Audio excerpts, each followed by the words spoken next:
Hello friends, welcome into another episode of GroomersTake. This is episode 104, today November 16, 2022. I think I want to start with Monday Night Football, right? What an absolute game that was. Undefeated no more, the Eagles. The Eagles had 3 giveaways all season long coming into this game. I know they had 3, maybe they even had 4 in this game. So that doesn't really help you win right there. The Washington Commanders have been playing really well lately. They're not they don't blow you away, but they're feisty and they're competing. And we'll get into their competition level a little bit later, but the Commanders not only cover a huge spread in a divisional game, but they go in and they win it. What I don't like about it all is that it's an excellent football game. It had a bit of everything. But then it kind of gets ruined by a penalty. And it's always been like that. I don't want to dive too much into it because I don't want to ruin what was a good game. But on a face mask like that, especially when it causes a turnover, and they review turnovers all the time, a coach should be able to challenge it. I'm pretty sure I've said that before. A coach should be able to challenge that because once you see it, the refs know they missed it, and it sucks. It kind of takes away from the game. And then the personal foul on Heineke at the end, it's in the rules, so you can't hit him. Again, it's so tough for a defender like that to stop.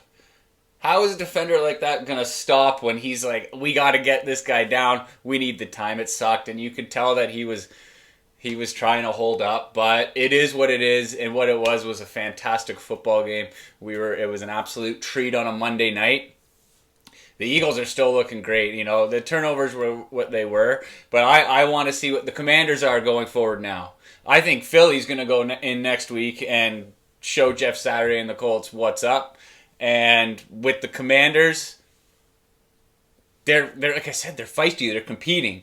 So then it's like Wentz is available and he's healthy to start practicing and possibly play next week. Why would you do that? You want to win football games. That team was not playing well with Carson Wentz. They're playing their asses off for Heineke. That's your guy.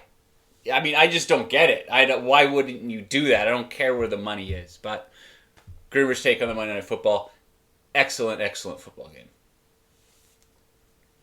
Then we have the Vikings and the Bills. I mean, we were treated to some really good football this weekend. Allen didn't play very good. He had the fumble in the end zone. Can't do that. What I'm taking away from this on the Bills side, other than Allen and whatever, like the guy's phenomenal. He's going to make mistakes, but I mean that fumble in the end zone, most important thing there is the ball. To get it across, just whatever. It is what it is there. This is, again, 0 run game for the Bills. And if this keeps happening, it's going to be harder and harder to win games, especially in the playoffs. Like you can't be the best team without some sort of run game. I mean, it helps with possession, yada, yada, yada. You know that. From the Vikings side, I learned Justin Jefferson. We didn't learn Justin Jefferson was good. He just reminded us that JJ is an absolute beast. What he's able to do for that offense is incredible. And Kirk Cousins is showing that he can do it. And Minnesota, I mean, what a huge win for them. To be able to go into Buffalo and get that game and just to show everybody else, yeah, our record is what it is for a reason. That's what I've taken away. And I got to start showing the Vikings a lot more respect because you win football games, you win football games. I have Sean McDermott written down here. That maybe he ain't the guy. I'm going to stay away from that for a while. Buffalo's still a very good team, but it hasn't looked great. It hasn't looked great.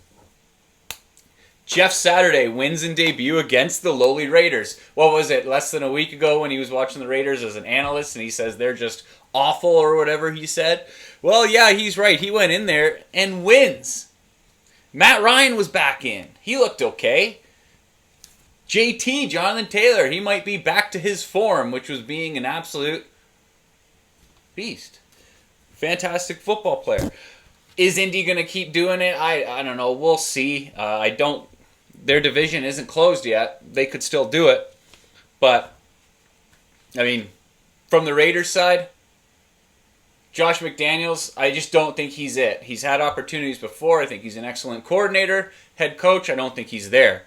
But then Mark Davis, the owner, says, well, he thinks he's doing pretty good. Well, I mean, your record shows what it is. You've lost 3 games after you were leading by 17 points. That can't happen. The last thing I want to say about this game in general with Jeff Saturday, congrats on winning the game. I mean, obviously there's a lot of questions around it and a lot of people angry, but what I was shocked to see was how many NFL analysts on Sunday morning, Bill Cowher being one of them, who was just really pissed off about it, and he let us know. Not for me to judge there, but GroomersTake, I like Bill Cowher's opinion. I think he's a beauty. Little quick ones here. San Francisco 49ers could really, I think they're already starting to heat up. I think they could start heating up even more after acquiring CMC. And what I like about them lately is, you don't like it, but Deebo Samuel hasn't been his dominant self like we saw last year. But he's still an absolute threat, and you add that to the 49ers, they're just going to be really good. I think they're going to keep moving up the power rankings here in the next 3-4 weeks, that's for sure. The Packers beat the Cowboys in overtime. The Packers are still in it. They're only a couple games out of that third wild card. Is it 3 wild cards? And they could get it going. Christian Watson, wide receiver, career game, 3 touchdowns. And what I like about this is that it was in overtime, so you gutted it out. Rodgers looked pretty good. It was in Lambeau. That's a huge win for the Packers. I'm really interested to see how they move into next week. And for the Cowboys, they're good. I mean, that's a good football game. We'll see what they can do next week, but nothing terrible about the Cowboys there. Cooper Kupp ankle injury. I mean, this is really more important for him, the man, for fantasy owners, because your seasons might be in trouble, and of course for the Rams. But I think their season was already struggling. I didn't see them turning it around. But with Kupp now out, I think he had a minor surgery. He's out 4 to 8 weeks. I mean, I've heard you can call OBJ and say, hey, you want to come back, but I think they're a lot more in trouble than that. But Cooper Kupp, that sucks. Don't want to see an all-star player and any player go out like that. Well, I mean, you're not going to get out of here in this little NFL segment without hearing a little bit about the Steelers. The Steelers won. All right, that was a good game. I really like enjoying watching them play right now. I think it's going to be pretty good. GroomersTake on football.